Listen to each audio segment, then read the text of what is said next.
শহীদ president Zia, Khaleda Zia ধানের শীষের কারণে এখানে 6 বার আসার সৌভাগ্য হয়েছে। বহু প্রশ্ন করেছি, কোনোদিন উত্তর তখনকার যুবমন্ত্রী দেয় নাই।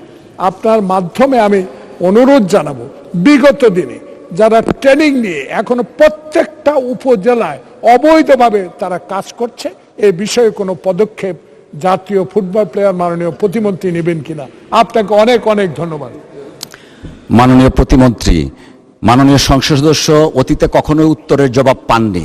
জাতীয় সংসদ আশা করছে আপনি আজকে উত্তরের জবাবটা দিবেন দয়া করে। মাননীয় প্রতিমন্ত্রী। অবশ্যই মাননীয় স্পিকার, আপনাকে ধন্যবাদ এবং আমি ধন্যবাদ জানাচ্ছি আমাদের মাননীয় সংসদ সদস্যকে যে তিনি বিগত সময় কোনো উত্তর পাননি, বাট আমি এখানে উত্তর দেওয়ার জন্য প্রস্তুত রয়েছি।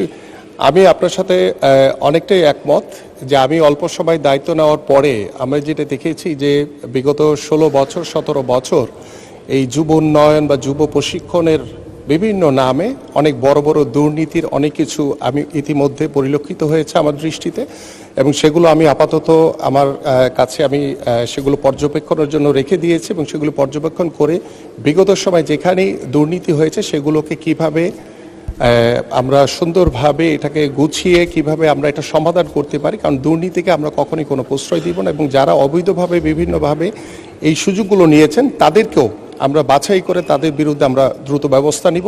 পাশাপাশি আমরা যুবকদের কর্মসংস্থানের জন্য, যুবতীদের কর্মসংস্থানের জন্য আমাদের মাননীয় প্রধানমন্ত্রী যে নির্দেশনা রয়েছেন সেই নির্দেশনা অনুযায়ী ইতিমধ্যে আমি আগামীতে আমাদের যে কর্মসংস্থানের লক্ষ্য নিয়ে যে আমাদের কার্যক্রম এবং আমরা কিভাবে যুব উন্নয়ন অধিদপ্তরের মাধ্যমে আমরা আরও ব্যাপকভাবে কর্মসংস্থান ব্যবস্থা করতে পারি এবং প্রশিক্ষণগুলো যাতে একদম সঠিকভাবে করা হয় সেগুলো আমি নিজে তদারকি করব ইনশাল্লাহ ভবিষ্যতে।